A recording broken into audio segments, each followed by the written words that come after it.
तो मंजिल में जो उनका लेक्चर था ना, वहाँ पे दिक्कत ये थी कि एडवांस लेवल की प्रॉब्लम सॉल्विंग जो थी, और अगर तुम जेई एडवांस के लिए प्रिपेयर करना चाहते हो तो इसके बजाय आई सजेस्ट कि you go for JEE advance JEE mains दोनों का एक साथ कवरेज करने के लिए मेरे जो फेवरेट टीचर थे वो मुझे लगे। Hello and welcome back to JEE nerds. तो एक बहुत छोटा सा ये वीडियो होने वाला है, बहुत टू द पॉइंट में कुछ बात करने आया हूँ आज तुम सभी बच्चों के साथ। जिससे पहले मैं वीडियो शुरू करूँ, यहाँ पे हमारे एडिटर साहब जो कुछ कमेंट्स मैंने आपको भेजे हैं सिलेक्ट करके, उन कमेंट्स की झलकी लगा दीजिए।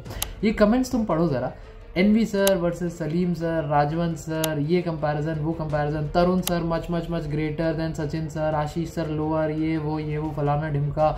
एक तो महाशय लिखते हैं कि भाई औकात में रहो, सलीम सर को तुम जानते नहीं हो करके मुझे नहीं लिखा है उन्होंने, अच्छी बात है, किसी और बच्चे को लिख रहे हैं कि औकात में रहो सलीम सर, ये वो। यार देखो, इस प्रॉब्लम को it's high time we address it. एक बार मैंने पहले भी इस पर बात करी है, बट कुछ हालात मुझे सुधरते हुए दिखे नहीं, तो मैं एक बार फिर तुम्हें बात कहूँगा। दिक्कत यह है कि आजकल मार्केट में जेईई एस्पायरेंट्स, जेईई के सीरियस एस्पायरेंट्स से ज़्यादा सलीमियंस, आरजेएंस, पीवीएंस और जो भी है पीजेएंस, वो वोरा अकेडमी का भी कुछ ऐसा चल रहा है। कहने का मतलब ये कि फैन क्लब्स, कल्ट फॉलोइंग, बच्चों के एसोसिएशन, फैन ग्रुप्स। भाई तुम एस्पायरेंट हो, तुम्हारा काम पढ़ाई करना है, तुम्हारा काम किसी टीचर का, किसी मेंटोर की, किसी चैनल की, किसी एडटेक की बढ़ोतरी करना या उसकी पैरवी करना या उसके लिए रैंडम लोगों से यूट्यूब पर लड़ना तुम्हारा काम नहीं है। देखो मेरी बात समझो, तुम्हारा टाइम इस समय, चाहे तुम जेई 2025 के एस्पायरेंट हो या तुम जेई 2026 के एस्पायरेंट हो, दोनों ही के लिए तुम्हारा टाइम इस समय तुम्हारे लिए सबसे ज्यादा इंपॉर्टेंट है। अगर तुम मेरे कमेंट सेक्शन में या किसी रैंडम यूट्यूबर के कमेंट सेक्शन में जाके सलीम सर की बढ़ोतरी कर भी देते हो या उनकी कोई बुराई कर भी देता है, तो उनके नेट एसेट वैल्यू पर उसका कोई असर नहीं पड़ेगा। वो तब भी अच्छे टीचर थे, आगे भी अच्छे टीचर रहेंगे। इसलिए प्लीज, कोई टीचर किसी के लिए अच्छा है, कोई टीचर किसी के लिए अच्छा नहीं है, तो उसे लड़ना, उसकी बढ़ोतरी करना, बुराई करना, ये सब हरकतें छोड़ दो। तुम्हारे टाइम की अकाउंटेबिलिटी सिर्फ तुम्हारी है, तुम्हारा टाइम सिर्फ तुम्हारे लिए बना है, ठीक है। दूसरी चीज जो एक मैं बार बार देख रहा हूँ यार, सबको क्या है आजकल, एक पीयर प्रेशर मुझे समझ आ रहा है कि भाई किसी टीचर से किसी बच्चे को बहुत अच्छा समझ आ गया, और कुछ बहुत अच्छे टीचर्स है, बहुत बड़े नाम है, मैंने मतलब हर कोई वो नाम ले रहा है आज की डेट में, बड़े बड़े एडटेक्स के बड़े बड़े टीचर्स हैं। सबको लगता है कि अगर मैं इन टीचर से पढ़ूंगा तभी मेरा सिलेक्शन होगा, भले ही मुझे समझ ना आ रहा हो, भले ही मुझे नहीं पता चल रहा हो आदमी क्या बोल रहा है, लेकिन क्योंकि सब इस टीचर से पढ़ रहे हैं तो मुझे भी इस टीचर से समझ आना चाहिए। यार देखो, एडटेक रेवोल्यूशन का फायदा क्या हो, एडटेक रेवोल्यूशन जो इतना सब कंटेंट आया है, इसका फायदा यही तो है ना कि तुम्हारे पास ऑप्शन बहुत सारे अवेलेबल है, तो उसका इस्तेमाल करो ना। जो बच्चा एट दिस पॉइंट अगर तुम्हें नहीं समझ आ रहा है, फिर भी जस्ट तुम पीयर प्रेशर में आके देख रहे हो, तो तुम बहुत मूर्खता कर रहे हो यार। जेईई का जो एग्जाम है, मैं तुम्हें एक बात बताऊं, ये बहुत पर्सनलाइजेशन पर चलता है। हालांकि इसको बहुत बड़ी भीड़ देती है, लेकिन एक एक बच्चा उस भीड़ में अलग है, तुम एक अलग एंटिटी हो। तुम्हें किससे क्या समझ आएगा, तुम्हारे सीखने का तरीका हर दूसरे इंसान से अलग हो सकता है, इट्स कंप्लीटली ऑलराइट। और कोई टीचर तुम्हारे लिए सही है या नहीं, ये इस बात पे निर्भर नहीं करेगा कि उस टीचर ने कितने बच्चों को और सिखा दिया, कितने बच्चों को पढ़ा ले गया। अगर वो टीचर जेईई का कोर्स पढ़ा रहा है पूरा एडवांस लेवल तक का, उनकी टीचिंग जो फ्रीक्वेंसी है वो तुम्हारी लर्निंग फ्रीक्वेंसी से मैच हो रही है, देन इट्स अ मैच। भाई गो फॉर इट, इतना क्यों परेशान हो रहे हो फालतू में। सबसे रिकमेंडेशंस ले रहे हैं, टीचरों के कंपैरिजन चल रहे हैं, रैंडम कंपैरिजन चले जा रहे हैं, लोगों से लड़ाइयां हो रही है। भाई साहब प्लीज, तुम्हारा काम किसी की पैरवी करना या बुराई करना नहीं है, तुम्हारा काम है अपनी पढ़ाई करना। जहां से जो बेस्ट आउटपुट निकल के आता है वहां से उसको ग्रैब करो, पढ़ाई करो, चैप्टर खत्म करो, जिंदगी में आगे बढ़ो, उसके पीवाईक्यूज लगाओ। उससे ऐसे किसी के लड़ने वड़ने का कुछ नहीं रखा है, ठीक है। एक सवाल और निकल के आता है जिसको मैं एड्रेस करना चाहता हूँ।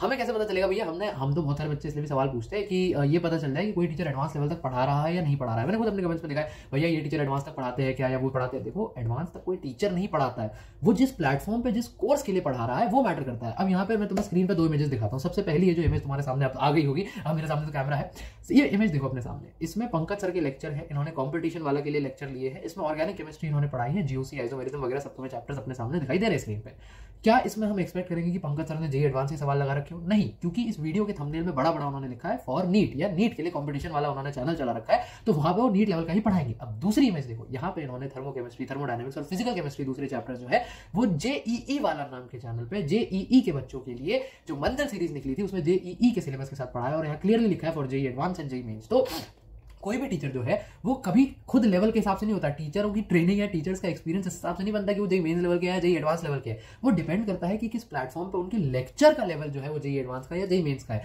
तो सचिन सर या तुम्हारे जो अभी मैंने जो एग्जांपल दिया पंकज सर जो है, ये तुम्हारे मेंस लेवल के भी हो सकते हैं, एडवांस लेवल के भी हो सकते हैं, नीट लेवल के भी हो सकते हैं बोर्ड लेवल के भी हो। टीचर भाई ये बहुत ऑप्टिमम लेवल के लोग हैं सभी, मैं सिर्फ पीडब्ल्यू की बात नहीं कर रहा। समीर चिंचोलकर सर मुझे बहुत पसंद है, नेहा अग्रवाल मैम की मैं बहुत इज्जत करता हूँ, बहुत सारे लोग टीचर्स हैं, लेकिन इसका मतलब ये नहीं है कि ये सिर्फ मेंस के हैं या एडवांस के हैं या बोर्ड के हैं। वो डिपेंड करता है कि वो किस कहाँ पे पढ़ा रहे हैं। तो प्लीज इस सेंसिबल छोटी सी बात है ये, इसको समझो। जगह जगह दर दर भटक के लोगों से आर्ग्यू करना, अरे उन्होंने तो मेंस लेवल तक ही पढ़ाया, अरे वो तो एडवांस लेवल तक पढ़ाते नहीं। अरे तुम पता तो करो कहाँ क्या पढ़ा रहा है। कोई भी टीचर किसी को भी डिफेंड करने से पहले या किसी को भी डिफेम करने से भी पहले अपने को पता कर लो कि वो कर क्या रहे हैं, चीजें हो क्या रही है, और डिफेम तो करो ही मत, सब चक्करों में पड़ो ही मत, ठीक है।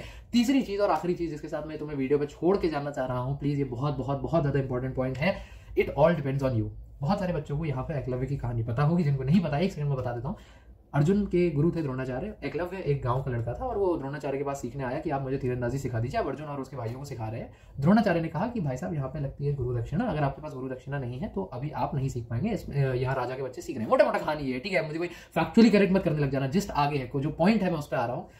एकलव्य ने क्या करा, वो गुरु द्रोणाचार्य के प्रति इतना ज्यादा डेडिकेटेड था, इतनी ज्यादा उनके लिए रिस्पेक्ट थी उसके मन में, उसने उनका एक पुतला बनाया मिट्टी का, रोज उनके सामने अभ्यास करता था, रोज निरंतर वो प्रैक्टिस करता गया। और एक दिन गुरु द्रोणाचार्य ने आके देखा कि वो अर्जुन जितना और शायद अर्जुन से बेहतर ही तीरंदाज बन के खड़ा हो गया था, जबकि उसने सिर्फ एक पुतले से सीखा था टेक्निकली।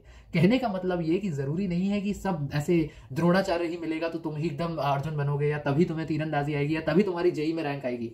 टीचर का रोल सिर्फ 5 से 10% का रहता है, मेंटोर का रोल सिर्फ 2.5 से 5% का रहता है। किताबें, रिसोर्सेज, PYQs, सब चीजों का रोल खत्म हो जाएगा, कोई सिग्निफिकेंस नहीं रखेगा अगर तुमने खुद अपने एंड से एफर्ट नहीं डाला। तो एट द एंड गुरु भी तुम हो, शिष्य भी तुम हो, सब पावर तुम्हारे हाथ में है। तुम्हें मेहनत करनी है, तुम्हें सवाल लगाने हैं, तुम्हें चैप्टर पढ़ने हैं, तुम्हें रोज सुबह उठ के पढ़ाई करनी है, तुम्हें अपना स्केड्यूल बनाना है। प्लीज दुनियादारी की फालतू बातों में मत आओ, ये टीचर अच्छा है, वो टीचर बेकार है, ये एडटेक अच्छा है, वो एडटेक बेकार है, इसने एडवांस तक पढ़ाया, उसने मेंस तक पढ़ाया, ये मेंटोर अच्छा है, वो मेंटोर बेकार है। इस समय व्यर्थ करने के लिए तुम्हारे पास समय एट दिस पॉइंट नहीं है। तो जब समय नहीं है तो उसको व्यर्थ जाके लोगों पे मत करो, खुद की मेहनत करो, हर जगह से अच्छी जो चीजें मिलती जा रही हैं उठाओ, जो खराब चीजें अपने विवेक का इस्तेमाल करो उनको डिस्कार्ड करते रहो, पढ़ाई करते रहो। All the very best, good bye.